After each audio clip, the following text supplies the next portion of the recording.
दोस्तों, जब जिंदगी में कुछ ना समझ में आए तो आप इस वीडियो को जरूर देख लेना। इंसान का जीवन बड़े ही मुश्किल से मिलता है। पता नहीं कितने अच्छे कर्म करने के बाद भी एक मानव जीवन का जन्म होता है। पता नहीं कितने कष्ट भोगने के बाद एक मानव जीवन की प्राप्ति होती है। और एक इंसान हमेशा इसे कोसता रहता है, अपने आप को हमेशा दोष देता रहता है कि मेरी ही जिंदगी खराब है, सिर्फ मेरे ही जीवन में दुख है। दोस्तों, इंसान मरते मरते मर जाता है, लेकिन उसके दुख और उसकी परेशानियां कभी भी ख़त्म नहीं होती, बल्कि समय के साथ साथ उसके दुख और परेशानियां हमेशा बढ़ती रहती है। दोस्तों, आज की इस वीडियो को पूरा देखना। अगर आप इस वीडियो को पूरा देखते हैं तो आप जीवन की सच्चाई को समझ पाएंगे। दोस्तों, अगर आप चैनल पर नए हैं तो चैनल को सब्सक्राइब कर लीजिए, क्योंकि इस चैनल पर जीवन से जुड़ी ऐसी बहुत सारी वीडियो लेकर हम आते ही रहते हैं।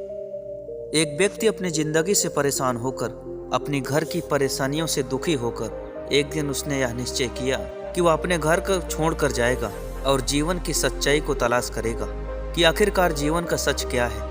क्या एक मानव जीवन इंसान को हमेशा भोगने के लिए मिलता है? क्या एक मनुष्य का जन्म सिर्फ कष्ट भोगने के लिए मिलता है? वह व्यक्ति अपने घर की परेशानियों से इतना तंग आ चुका था कि एक दिन वह सब कुछ छोड़कर रात में करीब 4 बजे अपना घर छोड़कर चला जाता है। वह व्यक्ति घर छोड़ने के बाद एक जंगल की तरफ जाता है। वह किसी ऐसे व्यक्ति की तलाश में निकलता है कि उसे वह जीवन की सच्चाई बता सके, जीवन का अर्थ बता सके। लेकिन काफी दिन भटकने के बाद उसे कोई भी ऐसा व्यक्ति नहीं मिला जो उसे जीवन की सच्चाई बता सके, जीवन में दुखों का कारण बता सके।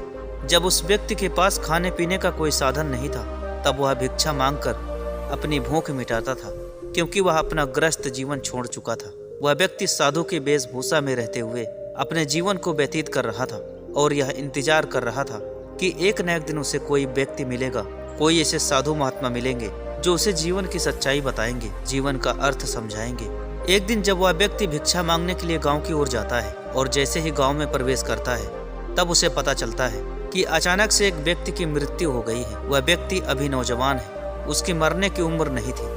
थोड़ी देर में आसपास के लोगों से पता चलता है कि जिस व्यक्ति की अभी मृत्यु हुई थी, उसका पिता कुछ दिनों पहले ही मर चुका है और दोनों भाई आपस में हमेशा झगड़ा किया करते थे। दोनों भाई बाप के मरने के बाद आपस में सहमति से रहते नहीं थे, जिनके कारण वह आपस में लड़ते हुए छोटा भाई बड़े भाई की हत्या कर देता है। जो व्यक्ति भिक्षा मांगने के लिए गया था, उसकी हालत तो पहले से ही खराब थी और जीवन की सच्चाई के लिए निकला था कि उसे जीवन का कोई सच बता सके। उसे जीवन का सच तो नहीं पता चला, लेकिन इस घटना ने उसे बहुत ज्यादा दुखी कर दिया। सालों साल से जीवन की तलाश कर रहा था, तो आज उसे पता चला कि धन के लालच में छोटे भाई ने बड़े भाई की हत्या कर दी। तभी वह व्यक्ति बिना भिक्षा लिए दूसरे गांव की ओर भिक्षा मांगने के लिए निकल पड़ता है। जब वह व्यक्ति दूसरे गांव में पहुंचता है, तो वह एक घर में भिक्षा मांगने के लिए जाता है और भिक्षा मांगकर आगे यात्रा के लिए आगे बढ़ जाता है। रास्ते में चलते चलते वह काफी दूर निकल जाता है। वह 2 दिन तक सफर करता रहा और सफर करने के बाद वह एक गांव के करीब आराम करने की कोशिश करता है। वह सोचता है कि यहीं पर रुककर मैं कुछ देर तक आराम कर लेता हूँ, उसके बाद आगे की यात्रा जारी करूंगा। तभी उस व्यक्ति को एक बूढ़ा व्यक्ति दिखाई देता है, जिसकी उम्र करीब 70 साल थी। वह बूढ़ा व्यक्ति उस नौजवान व्यक्ति से कहता है कि आप कौन हो और कहाँ के लिए यात्रा कर रहे हो। तभी वह नौजवान व्यक्ति कहता है, मैं जीवन की सच्चाई की तलाश कर रहा हूँ। मैं अपनी जिंदगी से परेशान होकर, मैं अपने घर के दुखों से परेशान होकर जीवन का सच जानना चाहता हूँ कि आखिर जीवन का सच क्या है। इसलिए मैंने अपने घर को छोड़ दिया है। 10 सालों से इधर उधर भटक रहा हूँ ताकि मैं जीवन की सच्चाई जान सकूँ, लेकिन आज तक मुझे ऐसा कोई व्यक्ति नहीं मिला जो मुझे जीवन का सच बता सके। तभी वह बूढ़ा व्यक्ति कुछ देर सोच विचार करके कहता है कि मुझे जीवन की सच्चाई तो नहीं पता कि जीवन का सच क्या है, इंसान क्यों पैदा होता है और क्यों हमेशा दुखी रहता है, लेकिन मैं तुम्हें अपने घर की बीती बताता हूँ। अगर तुम सुनना चाहो तो मैं अपने जीवन की पूरी कहानी सुनाता हूँ। तभी वह व्यक्ति कहता है, बताइए तुम्हारे जीवन में क्या दुख है, हो सकता है मैं कोई उपाय बता सकूँ।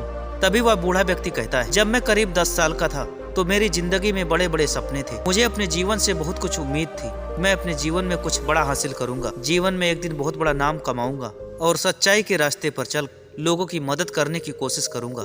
जैसे जैसे मैं अपने जीवन में बड़ा हुआ तो मेरे जीवन में दुख समस्याएं हमेशा आती रही। मैंने हमेशा आगे बढ़ने की कोशिश की, लेकिन मुझे मेरी दुख परेशानियों ने हमेशा रोकने की कोशिश की। मैं अपने जीवन में पढ़ लिख कर एक अच्छा इंसान बनना चाहता था, अपने जीवन में एक कामयाब इंसान बनना चाहता था ताकि लोग मेरा खूब नाम करें। लेकिन पैसे की मजबूरी की वजह से मैं ठीक तरीके से पढ़ नहीं सका और बीच में ही मेरी पढ़ाई रुक गई। उसके बाद जब मैं धीरे धीरे और बड़ा हुआ तो मेरी घर की सारी जिम्मेदारी मेरे ऊपर आने लगी। मेरे पिताजी अब उतना काम करने के काबिल नहीं थे, इसलिए सारे काम लगभग मुझे ही करना होता था। मैं अपने दुखों से हमेशा लड़ता रहा। घर में अगर किसी को परेशानी हो, हमेशा सबकी मदद करने की कोशिश करता रहा। धीरे धीरे समय के साथ साथ मैं बड़ा होता गया और समय के साथ साथ मैं थोड़ा बहुत पैसे भी कमाने लगा था। जब मैं धीरे धीरे और बड़ा हुआ तो मेरे घर वालों ने एक अच्छी सी लड़की देखकर मेरी शादी कर दी।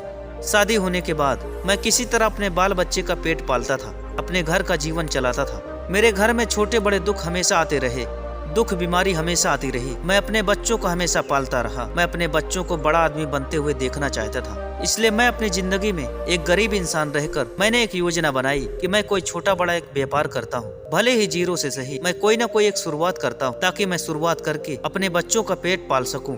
मैंने अपने जीवन में एक व्यापार किया। शुरुआत में वह व्यापार नहीं चल रहा था। करीब 2 सालों तक मैं काम करता रहा, लेकिन कुछ भी फायदा नहीं हुआ। तो मेरी पत्नी भी मुझसे कहने लगी थी कि अगर आपको व्यापार में फायदा नहीं है तो आखिरकार आप छोड़ क्यों नहीं देते। मेरे बच्चे भी मुझसे यही कहा करते थे कि जब इसमें कोई फायदा नहीं है तो आप इसे छोड़ क्यों नहीं देते। लेकिन मैं व्यापार को कैसे छोड़ सकता था।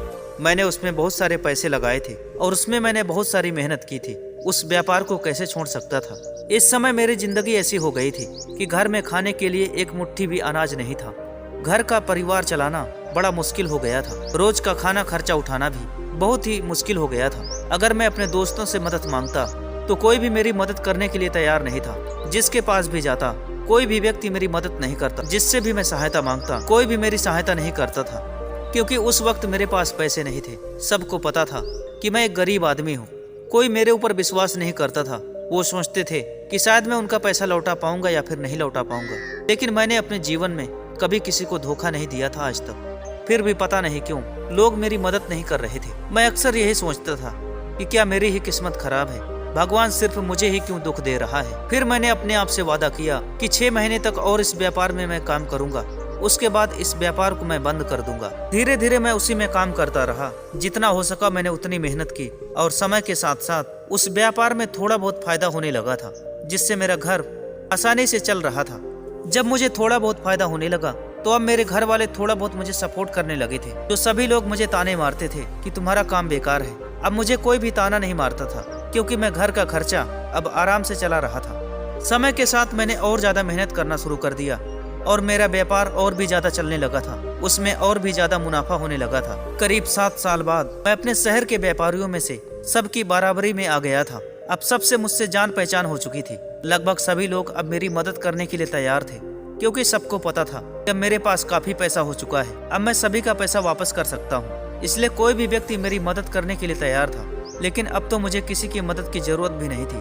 अब मेरे बच्चे शादी करने के योग्य हो गए थे। मैं बहुत ही खुश था। मेरा परिवार कितना सुखी है। मेरे परिवार में 2 बेटे हैं। एक दिन बढ़िया सा रिश्ता देखकर मैं उन दोनों बेटों की शादी कर देता हूँ। वह खुशी खुशी अपना जीवन व्यतीत करने लगते हैं। समय के साथ मैं और ज्यादा काम करता रहा और धीरे ही धीरे देखते देखते मैं उस शहर का सबसे बड़ा सेठ बन गया।